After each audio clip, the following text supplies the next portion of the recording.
Bonsoir les petits chéris. Ce soir, c'est l'histoire de la langue au chat. Voici l'histoire du chat Charles, qui aimait regarder les souris valser dans le salon de sa maison. Toute la journée, roulé en boule sur son canapé, Charles bâillait à s'en décrocher la mâchoire, sans bouger, sans chahuter. Mais quand tombait la nuit du samedi, où tous les chats sont gris, le gros chat roux se levait et d'un pas chaloupé, il allait regarder les souris qui dansaient le tcha-tcha-tcha dans le chaland. Et oui, quand le matou ne veut pas les manger, les souris dansent, c'est une évidence. Mais un jour, le maître de maison en eut assez de ce chat feignant. Il voulait un chasseur qui le débarrasserait des souris au salon. Alors, le mercredi, le maître priva Charles de déjeuner, de dîner et de souper. Pauvre Charles. Un jour passa, puis deux, puis trois. Le chat me dit, il était si affamé qu'il en aurait avalé n'importe quoi. Un chameau, un poisson-chat, et même une souris. Alors, la faim au ventre, il s'approcha du trou d'où sortaient ses amis pour leur bal de minuit.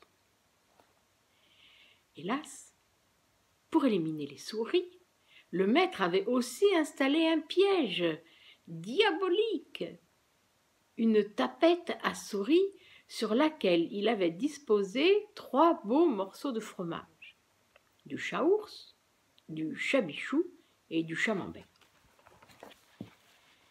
Ah, chic, chouette!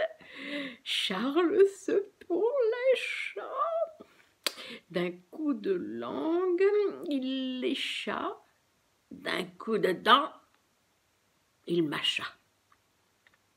Mais, clac!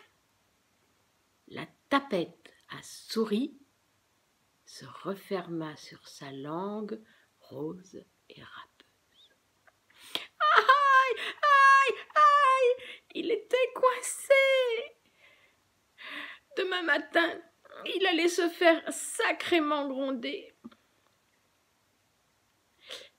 À ce moment, les souris sortirent.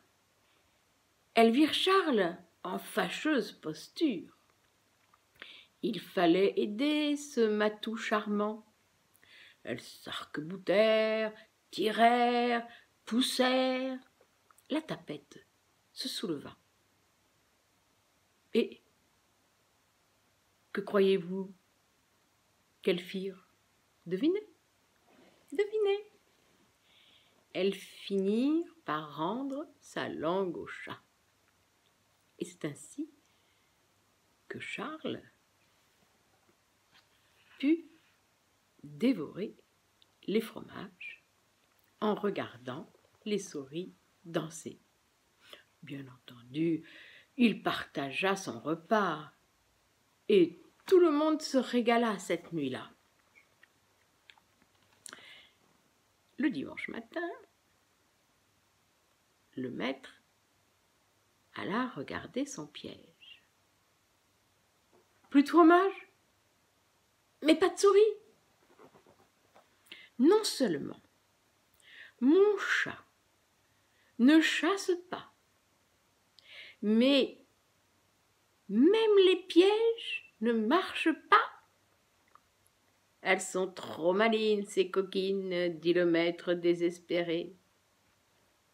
Alors, de guerre lasse, Il prépara une gamelle pour son chat. Allez, tant pis pour nous. Je ne suis pas meilleur chasseur que toi. Mange donc ta pâtée, mon gros matou. Et en clignant des paupières, Charles dévora son déchet.